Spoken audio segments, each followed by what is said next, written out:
আসসালামু আলাইকুম এভরিওয়ান। আশা করি সবাই সৃষ্টিকর্তার আবার মনে ভালো আছেন। আমি আজ আপনাদের সাথে একটা অসাধারণ খুবই টেস্টি একটা পিঠার রেসিপি শেয়ার করব, আর সেটা হচ্ছে নারকেলের বরফি।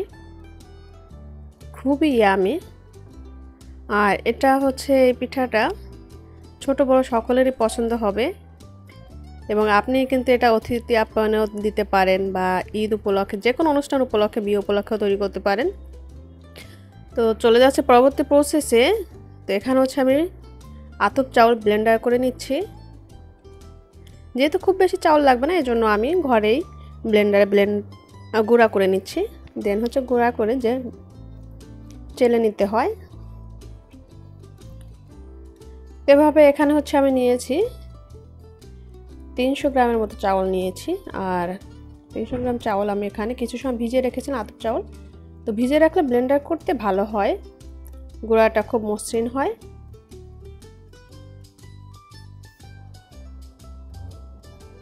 তো এখানে আমি সব চাউলগুলো এভাবে গুঁড়া করে চাউল নিতে চেলে নিয়েছি। আর এখানে হচ্ছে চাউলের গুঁড়াটা ভেজে নিতে হবে একদম লো আঁচে, আস্তে আস্তে করে চাউলের গুঁড়াটা ভেজে নিতে হবে। এবং এটা কিন্তু একটু ধৈর্য সহকারে করতে হবে, বেশ খানিকটা সময় লাগবে চাউলের গুঁড়াটা ভেজে নিতে। এবং একদমও খুব বেশি যে ভেজে লালচে করবে এরকমটা নয়। তো আমার চাউলের গুঁড়াটা ভাজা হয়ে গিয়েছে। এখানে আমি হচ্ছে 2 লিটার দুধ দেবো, আর এটা হচ্ছে খাঁটি গরুর দুধ। তো এখানে অনেকেই বলতে পারেন যে গুঁড়া দুধ বা প্যাকেট দুধে হবে কিনা, তবে এটা হচ্ছে একটা সিম্পল বিষয় যে গুঁড়া দুধের টেস্ট আসবে, প্যাকেট দুধের টেস্ট আসবে, আর হচ্ছে আপনার খাঁটি দুধের টেস্টই আসবে। তো আমরা যে খাবারগুলো খাই সেই খাবারগুলো সবসময় ন্যাচারাল নেওয়ার চেষ্টা করব, তাহলে কিন্তু টেস্টটা খুব ভালো আসে। এখানে নিয়েছি আমি 2টা নারকেল। আর নারকেল আমি আগে কুড়িয়ে আমি ডিপ ফ্রিজে রেখেছিলাম। তো একটু নর্মাল হবে, দুধটা ঘন হতে হতে নারকেলটা নর্মাল হয়ে যাবে। আর এই যে চাউলের গুঁড়াটা, এটা কিন্তু খুবই স্টিকি হয়েছে। এটা আমি ভেজে ঠান্ডা করে নিয়েছি। দুধটা কিন্তু অনেকটা কমে এসেছে। আর এই পিঠাটা আপনি দুধটা যত বেশি দিতে পারবেন ততই বেশি টেস্টি হবে।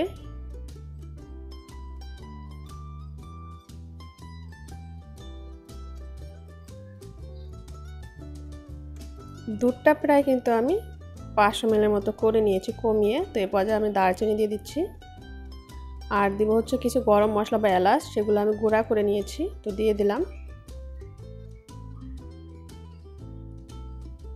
1 চিমটি পরিমাণ লবণ দিতে হবে। আমি নারকেল কোড়াগুলো দিয়ে দিলাম।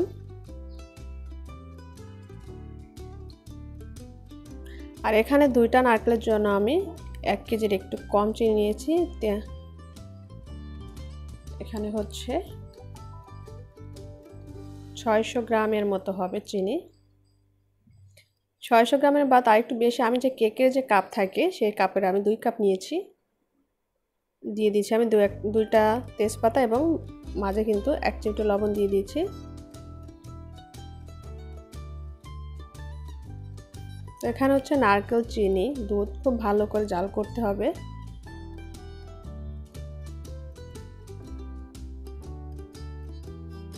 আমি কিন্তু মাঝে মাঝে নেড়ে দিচ্ছি এবং হাত দিয়ে দেখতেছি যে আঠালো ভাবটা আসে কিনা। যখন আঠালো ভাবটা আসবে সেই পর্যায়ে হচ্ছে আমরা চাউলের গুঁড়া একটু একটু করে দিয়ে মিশিয়ে নেব। তো এখনও আসেনি, আমি হাত দিয়ে টেস্ট করে দেখলাম যে আঠালো ভাবটা এসেছে কিনা।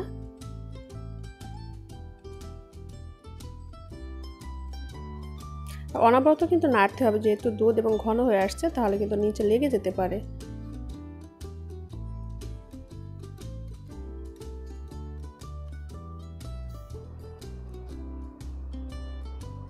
তো এভাবে একটু একটু করে চাউলের গুঁড়োটা দিতে হবে এবং মিশিয়ে নিতে হবে।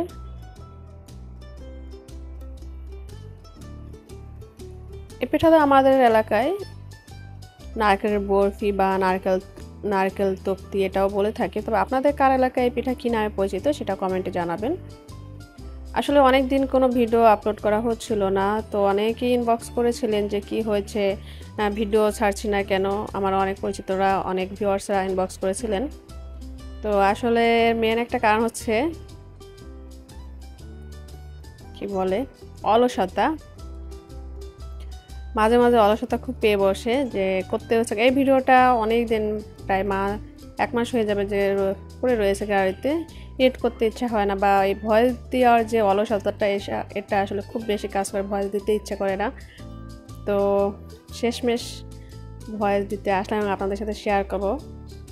তো এখানে আমি চাউলের গুঁড়াটা খুব ভালো করে মিশিয়ে নিলাম এবং এখানে দিয়ে দেবো আমি 2 টিস্পুন ঘি। আর এই ঘিটা কিন্তু আমি বেশ কিছুদিন আগেই তৈরি করেছিলাম ঘরোয়া পদ্ধতিতে, যেটা আপনাদের সাথে রেসিপিটা শেয়ার করেছি, আপনারা চাইলে দেখে নিতে পারেন।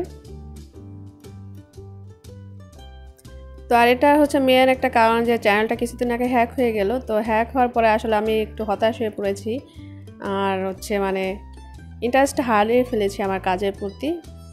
তো তারপর আপনাদের ভালোবাসায় অনেকদিন পর আবারও আসলাম। তো এখন আমি ঘিটা ভালো করে মিশিয়ে নিচ্ছি, আর এই পর্যায়ে কিন্তু আমি চুলাটা বন্ধ করে দিয়েছি।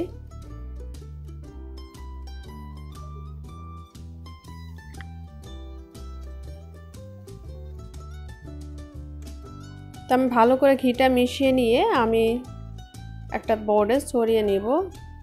এই পর্যন্ত অবশ্যই চুলাটা বন্ধ রাখতে হবে, নাহলে কিন্তু লেগে যাবে।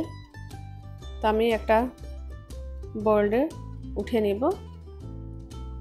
তো এখানে হচ্ছে আমি একটু ঘি ছড়িয়ে দিচ্ছি, তাহলে কিন্তু পিঠার যে ব্যাটারটা সেটা লেগে যাবে না এবং খুব সুন্দর একটা স্মেল আসবে।